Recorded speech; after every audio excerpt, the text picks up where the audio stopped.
తాకట్లో ఉన్న మీ బంగారాన్ని విడిపించి ఆ రోజు ఆన్లైన్ రేటుకి కొంటాం. Sharma gold company.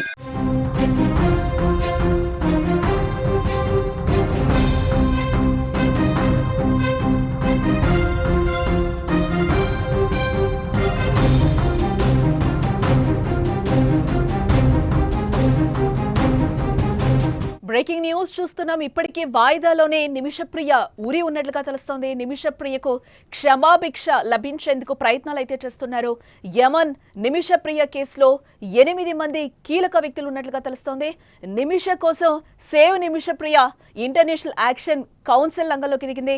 యమన్లో తలాల్ కుటుంబంతో నేరుగా మాట్లాడటానికి వీల్లేదు అంటున్నారు. చర్చలకు మధ్యవర్తిత్వం తప్పనిసరిగా నెలకొంది. 2020లోనే నిమిషకు ఉరిశిక్ష, నిమిషకు 2023లో బ్లడ్ మనీకి అవకాశం కల్పించారు. యమన్ పౌరుడు తలాల్ అబ్దో మహదీ హత్య కేసులో భారతీయ నర్స్ నిమిషప్రియకు జూలై 16న అమలు చేయాల్సిన మరణ శిక్ష చివరి నిమిషంలో వాయిదా పడిన విషయం మనందరికీ తెలిసిందే. అయితే ఇప్పటికే మరణ శిక్ష అమలు తేదీ ఇంకా ఖరారైతే చేయలేదు. అందువల్ల నిమిషప్రియకు క్షమాభిక్ష దొరికే అవకాశం లేకపోలేదు. అయితే నిమిష కేసులో మొదటి నుంచి 8 మంది వ్యక్తులు కీలకంగా వ్యవహరిస్తున్నారు. వారిలో నిమిషప్రియ కోసం 2020లో సేవ్ నిమిషప్రియ కౌన్సిల్ సభ్యులు కూడా ఉన్నట్లుగా తెలుస్తోంది. వారితో పాటు ఇంకా కొంతమంది ఇప్పటికీ నిమిషప్రియ కోసం పోరాడుతున్నట్లుగా మనకైతే తెలుస్తోంది.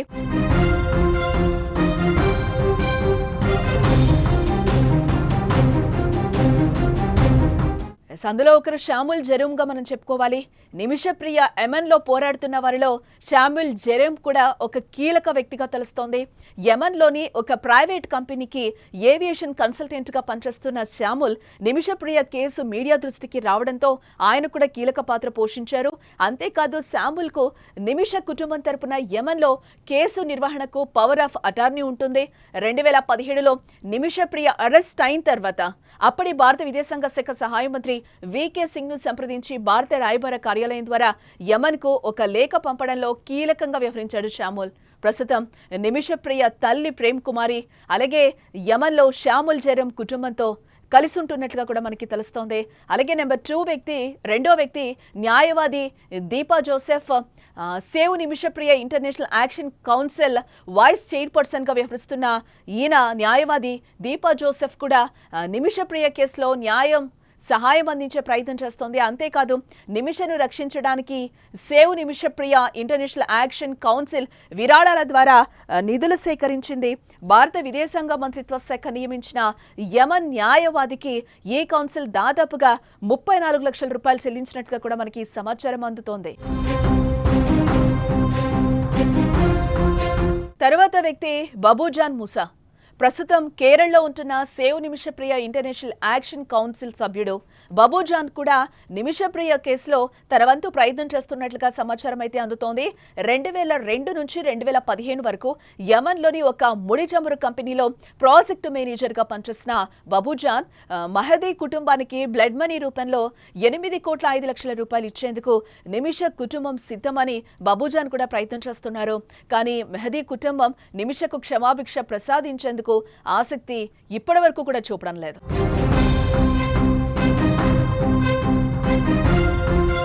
నెక్స్ట్ అల్ ఉసాబ్ అనే గిరిజన సమూహం కలిగిన వ్యక్తి. నిజానికి నిమిషప్రియకు క్షమాభిక్ష లభించాలంటే మృతుడు తలాల్ కుటుంబం ఒప్పుకుంటే జరుగుతుంది.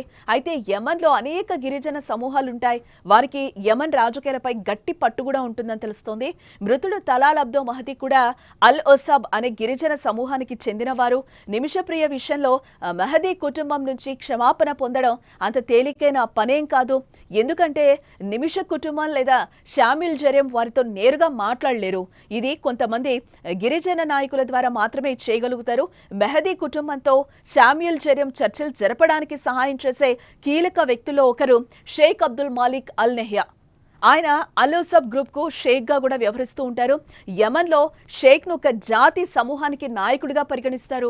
మృతుడి కుటుంబంతో మాట్లాడాలంటే గిరిజన నాయకుల ద్వారానే అది అవుతుంది అని చెప్తున్నారు. అందుకే అబ్దుల్ మాలిక్ అల్ నెహ్యా ఇందులో కీలక వ్యక్తిగా ఉన్నట్లుగా కూడా మనకి తెలుస్తోంది.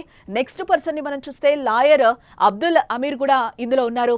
నిమిషప్రియ కేసులో భారత ప్రభుత్వం 2020లోనే నియమించిన యమన్ లాయర్ అబ్దుల్లా అమీర్ కీలకంగా వ్యవహరిస్తున్న పరిస్థితులు అక్కడ కనిపిస్తున్నాయి. మెహదీ హత్య కేసులో యమన్ రాజధాని సనాలోని స్థానిక కోర్టు 2020లో నిమిషకు మరణశిక్ష విధించడం జరిగింది. ఆ తర్వాతే అబ్దుల్లా అమీర్ ను ఈ కేసులో నియమించడం జరిగింది. యమన్ సుప్రీంకోర్టులో అప్పీల్ దాఖలు చేశారు. అలాగే 2023 నవంబర్లో అప్పీల్ కొట్టేసి మరణశిక్షను సమర్థించినప్పటికీ కూడా నిమిషకు బ్లడ్ మనీ అవకాశం ఉండేలా అబ్దుల్లా అమీర్ చర్యలు తీసుకోవడం కూడా జరిగింది. నెక్స్ట్ ఇందులో ఉన్న పర్సన్ అంటే నిమిషకి సపోర్ట్ చేస్తున్న వ్యక్తి లాయర్ కె బాలచంద్రన్ కూడా ఉన్నారు.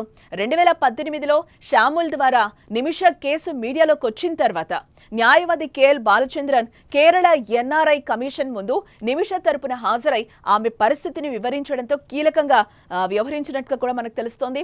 ఇటు మరోవైపు భారత ప్రభుత్వం కూడా నిమిష ప్రియను కాపాడేందుకు ప్రయత్నాలు ఇప్పటికి కూడా చేస్తోంది. వీరందరితో పాటు నిమిష ప్రియ తల్లి అత్యంత కీలక పాత్ర అని కూడా ఇందులో చెప్పొచ్చు. ఎందుకంటే తన కూతురు కోసం అప్పులు చేయడమే కాకుండా కేరళలో తనకున్న ఆస్తులన్నీ కూడా అమ్ముకొని తన కూతుర్ని కాపాడే ప్రయత్నం చేస్తోంది ఆ తల్లి. ఇన్ని ప్రయత్నాలు చేస్తున్నా మృతుడి కుటుంబం నుంచి సానుకూల సమాధానాలు వస్తున్నట్లయితే ఇప్పటి వరకైతే కనిపించడం లేదు. ఇప్పటికీ బాధిత కుటుంబం మాత్రం తాము బ్లడ్ మనీకి ఎన్నటికీ అంగీకరించబోమని తేల్చి చెప్తోంది ఆ కుటుంబం. దీంతో ఏం జరుగుతోందన్న ఉత్కంఠ అయితే నిమిషప్రియ విషయంలో రోజు రోజుకి పెరుగుతూ ఉంది.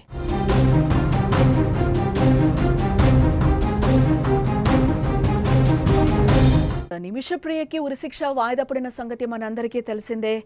నిమిషప్రియ కేరళలో నర్సింగ్ కోర్స్ పూర్తి చేసి 2008లో యమన్కు వెళ్ళి అక్కడే జాబ్లో చేరింది. 2011లో కేరళకు వచ్చి థామస్ అనే వ్యక్తిని పెళ్లి చేసుకుందామే. ఆ తర్వాత యమన్లోని ఓ క్లినిక్ను కూడా ప్రారంభించాలని అనుకుంది. అయితే ఆ దేశ రూల్స్ ప్రకారం స్థానిక వ్యక్తి వ్యాపార భాగస్వామ్యంతోనే ఇది సాధ్యమవుతుందని కూడా చెప్పారు. ఇందుకోసం నిమిష అక్కడున్న తలాల్ అదీబ్ మెహదీ అనే వ్యక్తిని వ్యాపార భాగస్వామిగా కూడా చేసుకుంది. వీళ్ళిద్దరూ కలిసి మెడికల్ కౌన్సిల్ సెంటర్ని అయితే ప్రారంభించడం జరిగింది అప్పట్లో. ఆ తర్వాత నిమిష తన కూతురు సంప్రదాయ వేడుక కోసం భారత్కు రావడం జరిగింది. అది ముగిశాక యమన్కు వెళ్ళిపోయింది నిమిషప్రియ. నిమిష భర్త అలాగే కూతురు మాత్రం కేరళలోనే ఉండిపోయారు. దీన్ని ఆసరాగా చేసుకుని మెహదీ నిమిషప్రియ నుంచి డబ్బు లాక్కునేవాడని వేధించేవాడని కూడా ఆమె కుటుంబం చెప్తోంది. ఆఖరికి ఆమె పాస్పోర్ట్ను కూడా లాక్కున్నాడని కూడా చెప్పారు. దీంతో నిమిష తన పాస్పోర్ట్ను స్వాధీనం చేసుకునేందుకు 2017లో మెహదీకి మత్తుమంది ఇచ్చింది. కానీ డోస్ ఎక్కువైపోవడంతో అతడు మృతి చెందడం జరిగింది. దీంతో అతడి మృతదేహాన్ని ఆమె వాటర్ ట్యాంక్లో పడేసింది. చివరికి ఆమె సౌదీకి వెళ్తూ ఉండగా సరిహద్దులో ఆమెను అధికారులు అరెస్టు చేయడం జరిగింది.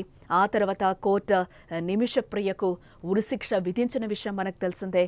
అయితే మృతుడి ఫ్యామిలీకి కొంత మొత్తాన్ని పరిహారంగా ఇస్తే దోషులను క్షమించి వదిలేసే అవకాశం యమన్లో ఉంటుంది. ఇదొక రూల్ గా కూడా అక్కడ పరిగణిస్తూ ఉంటారు. ఇందుకోసం భారీ మొత్తంలో డబ్బు వారికి ఇవ్వాల్సి ఉంటుంది. అయితే నిమిషప్రియ కుటుంబం $1 మిలియన్ అంటే 8.6 కోట్లు బాధిత కుటుంబానికి ఇచ్చేందుకు సిద్ధమైంది. కానీ వారి నుంచి ఇప్పటి వరకు అయితే ఎలాంటి స్పందన లేదు.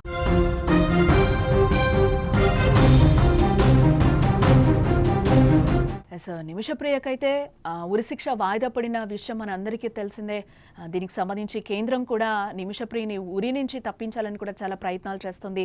బ్లడ్ మనీ ఏదైతే ఉందో యమన్లో అది ఇవ్వచ్చు ఆ కుటుంబానికి, బాధిత కుటుంబానికి అని కూడా అక్కడ కొన్ని చట్టాలు చెప్తున్నాయి. బట్ ఏదైతే బాధిత కుటుంబం ఉందో ఆ బ్లడ్ బ్యాంక్ తీసుకోవడానికి, బ్లడ్ మనీని తీసుకోవడానికైతే ఇప్పటి వరకు వాళ్ళు ఆ కుటుంబం యాక్సెప్ట్ చేయట్లేదు.